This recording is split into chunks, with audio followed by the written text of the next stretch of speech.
o Evangelho precisava ter chegado naquele tempo que Paulo chama de plenitude dos tempos. Porque aqueles dias não foram quaisquer dias. Não foram como dias do Egito Antigo, nem dias como o da Babilônia ou da Assíria, de Senaqueribe e de outros. Não. É inegável que a contribuição dos gregos à Terra é quase incomparável do ponto de vista humanístico. Sim. E foi dali que começa esse processo. No cativeiro em Babilônia, os judeus começaram a se humanizar à beça. Eles aprenderam ciências que eles não conheciam. E aí os gregos vencem os persas depois. Os babilônios, os medos e persas. E aí, ascendência cultural dos gregos. E os gregos não queriam vencer, eles queriam dominar a mente sempre. Era outra pegada. Era o processo de helenização. Israel foi atingido pelo processo de helenização. Israel melhorou do ponto de vista cultural. A tribo foi se transformando numa nação plural, multicultural, com todos esses experimentos.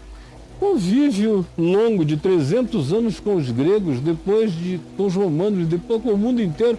Não é à toa que eles se transformaram numa espécie de sinapse tecnológico-cultural da humanidade, os judeus. Um povo que não tem nada, nem uma gota de água boa para vender, para importar. Não tem nem um riachão, não tem nada disso, mas riquíssimos, poderosos, um dos maiores exércitos da Terra, brigando ponta a ponta com os Estados Unidos e China e alguns outros em tecnologia e em alguns aspectos vendendo tecnologias de um nível de intelecção que as outras nações não têm. Porque o que é que o judeu tem que os outros não têm? Tem um empilhamento de 4.000 anos de aprendizagem registrada. Então esse povo é que mudou e continua mudando. Esse povo hoje, se não tivesse o compromisso histórico de ser judeu, teria muito mais afinidade com Jesus de Nazaré do que com Moisés.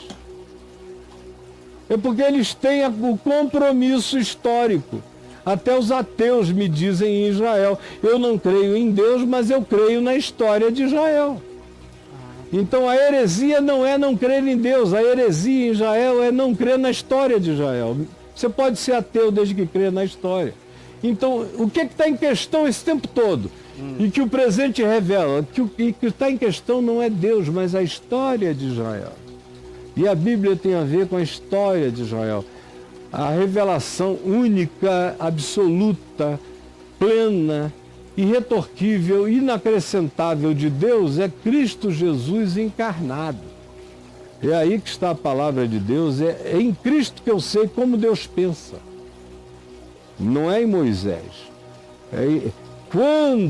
Se a gente pudesse usar uma expressão que eu acho muito interessante, que diz o seguinte: se Deus fosse um menino e lhe fosse perguntado o que tu queres ser quando cresceres, ele diria, o meu sonho é ser Jesus de Nazaré. Ou seja, o que você vê na Bíblia não é Deus crescendo. Você vê um povo menino evoluindo. Até que desse povo nasce o Filho do Homem. O homem dos homens, o homem que o homem deve ser para se tornar o homem que passou da linha mamífera da evolução e entrou na perspectiva da transevolução, que é essa que faz de você alguém que não tem mais a mente do Homo sapiens desenvolvido, você ganha a mente do Filho do homem dos homens, a mente das mentes, o sentido dos sentidos, a percepção das percepções, o olhar dos olhares, a atitude das atitudes, a escolha das escolhas. Está tudo em Cristo e só em Cristo. Então, em Cristo Deus está adulto para os homens. Sim. Para se comunicar com os homens, quando eu era menino, eu disse coisas de menino para os meninos. Mas ele estava sempre em estado de provocação, puxando o Marco para frente. Aí os garotos chegam até aqui, ele puxa o Marco para frente.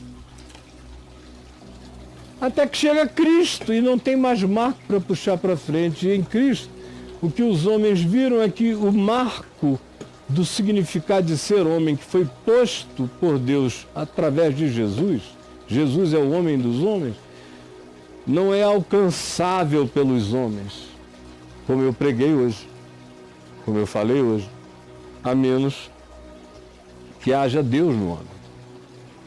Até aqui você podia ser apenas um animal mamífero, o Homo sapiens. Daqui para frente, ou você tem Deus em você, ou a evolução acaba para você. Acaba aqui. Você pode evoluir tecnologicamente. Chip, isso e aquilo, mas o humano não é isso.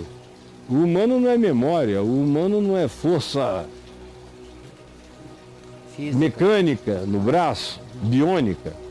Não. O humano é domínio próprio. O humano é senhorio de si mesmo. O humano é a escolha da sabedoria. O humano é o poder de perdoar. O humano é amar. O humano é crer.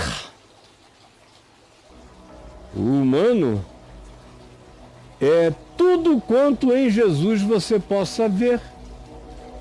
Por isso ele é o Filho do Homem, o homem dos homens. É o homem, he's the man to be. Ele é o homem a ser. Em mim, no mundo, nem você. Entendi. E aí, meu irmão? Os gregos tentaram isso também, cara, através da cultura deles? Essa Não, a pegada dos gregos era uma outra, não é? Uhum. Embora Platão tivesse a convicção, e ele diz isso no Fédon, um texto que eu li há muitos anos que me impressionou profundamente quando eu estava escrevendo a minha tese de ordenação.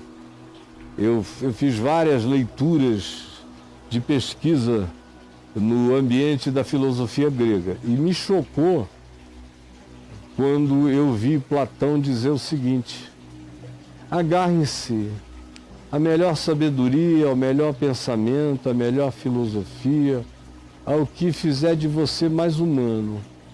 Todavia, ao final, você terá que se agarrar a alguma tábua de revelação, porque você encontrará o limite da sua percepção e só poderá ser levado se você crer em alguma tábua de revelação que venha passando no rio, na frente de você. Ele disse com as palavras dele, eu estou repetindo quase 50 anos depois, de ter lido um texto que diz isso. E você tem outros filósofos gregos que também criam que certas percepções só vinham se você recebesse revelação. Como o Einstein também cria nisso. O Einstein disse que mais importante que pensar era quando ele parava tudo, era pensado de repente. Foi aquilo que eu li outro dia, o Tesla dizendo aqui. Existe um coração de conhecimento do universo. Foi mais ou menos o que ele disse. Eu sei que ele existe, mas nunca consegui acessá-lo por inteiro. Mas é dele que advém todos os conhecimentos, todas as sabedorias, todas as iluminações. E as maiores descobertas não são descobertas, são apenas dádivas, percepções, que está disponível como revelação para todos os homens.